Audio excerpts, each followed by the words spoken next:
The General Optical Council, GOC Registration, is just basically about the whole pre-registration optometry process. And of course, you know that it does have different stages and processes to it, which I have talked about in my previous videos. But now, today, I am going to be talking about the process of getting the GOC number, the General Optical Council number, which is basically going to be your license number. It was a bit confusing for me when I tried, finding my way around it. But don't worry, I got you covered. So if that's what you might be interested in, please stick with me through this video and I'll make it crystal clear to you.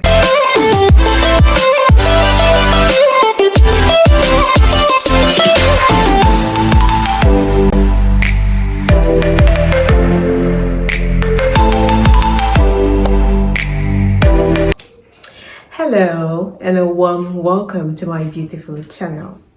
Thank you so much for joining me and thank you for subscribing to my channel. If you are just joining this beautiful family, you are also very, very welcome. So today, without wasting time, let's get to it. Now, I am going to be talking about how to get your GOC number, your General Optical Council number. Now, I have made this video actually in my previous videos where I talked about how I got my placement, my pre-reg placement. So, but I just felt that it would be much better to have a different video about how to get your GOC number so that it doesn't just get stuck in there. Now, which is what I want to tell you about. Okay, first things first, to get your GOC number, you would have to apply to register with the student register. You have to apply to register with student. That's funny. You have to apply for your name to be put into the student register. That's what I mean. Now, how do you do that? First of all, you can only get to apply for your name to be put into the student register when you have successfully passed the GOC interview. If you have done that, congratulations. So this is the next step you're going to be taking. You are not expected to get your GOC number before successfully passing your GOC interview. Okay? So let's get to it. Now, once you have successfully passed the interview, the next thing you're going to have to do is to apply for your name to be put in the student register. Now, how do you do that? You will be sent an email officially confirming the recommendation outcome, which is basically direct to the scheme of registration when you're told to go straight into the scheme of registration. Okay, now when you get that, below that email, there's usually a PDF form that is also attached to it. And in that PDF form, you will find a link to the GOC website. It's www.optical.org. Okay, now you would have to click on that link. When you click on that link, it opens you up to the page to the GOC website. And once you get there, you look, so you have to click on the sections button, which is at the top right corner of the GOC website. Once you click on that sections button, it opens you up to a drop down of different things that you can apply for, but you are going to click on registration. And once you click on registration, it opens you up to another drop down information. You click on application, you click on applying for registration. Okay, once you click on applying for registration, it opens you up to another page or another drop down information where you're going to click on students. Okay, now once you click on students, there's going to be to open you up to a page where you're going to fill out your details, your name, your contact address, your phone number, all the details that you're going to be requiring. You would have to put them in that form. Now this is so it will be easy for anyone who wants to find out if truly you have been registered with the GOC to, that's the information that is going to be there for them. So once they just like click or get your number and put it there, everything about you just shows up. And then they can actually really confirm that you are fully registered with the GOC. Okay? Now, once that happens, you click on submit. Once you're done filling the form, you just click on submit, and few minutes or few days after that, they will send you a PayPal invoice of £30, which you're going to pay. Now, in the process, you're also going to see an identification form which you're expected to complete. That identification, you're expected to print it out, and of course, this is a space where you have to fill out the details that needs to be in there. Once you fill it out, you are going to submit it together with a passport photo, which you're going to certify. Okay, so you would have to take it to the person who has been certifying all your documents to certify your passport photo page. Why do I find it difficult to explain passport photo? Like a picture of yourself, not your international passport, okay? So certify it right behind the passport photo page and attach it together with the identification, the completed identification form, and scan it and send it to their email. Of course, by now you should know the email. It's registration@optical.org. So once you send it to them alongside your payment of £30, okay, then you're good to go. Now, a few days after that, they would reply you with your GOC number. Okay, let me show you what it looks like. This is what the GOC number looks like. Okay, now this is my GOC number. I'm just showing you what it looks like. Okay, this is my GOC number, and it has a prefix of SO. I don't really know, but I feel like this SO means student optometrist. That's just what I feel, but I'm not too sure. But it's most likely what it's going to be. So you're going to have SO with the numbers right there.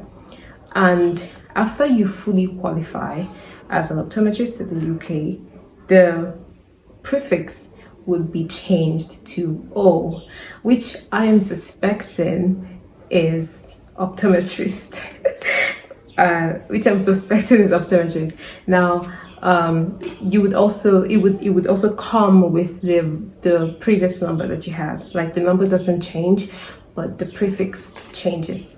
Okay, so that's just the only thing, and that's meant to be your license number, which you're going to have for as long as you keep practicing in the UK. You're going to have that number. Okay, that sounds good, right? All right, now so that's basically it. When you just have that number, it's easy. You have your GOC number. So basically all the forms you're going to be filling are going to be requiring your GOC number, and that is just what it is. You just put it there and they get to find out whatever they want to find out. Okay, now there's also one more thing I want to add. The renewal payment for the student register is annually, okay, and it's between 1st of September to 31st of August. Now, why I'm saying this, why I want to talk about this is because if, for instance, you start up your process, this whole getting your GOC process is, you start it up and it falls between September, October, November, do you understand?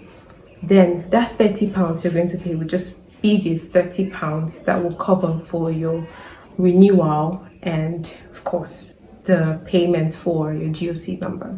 But if this whole process came or started between say July, or say even first week of August, or in between August before 31st, you're going to have to also pay another £30 by the end of 31st August to renew your registration. I don't know, I just hope I really communicated this right. I hope you really understand what I'm trying to say. Let me say it again.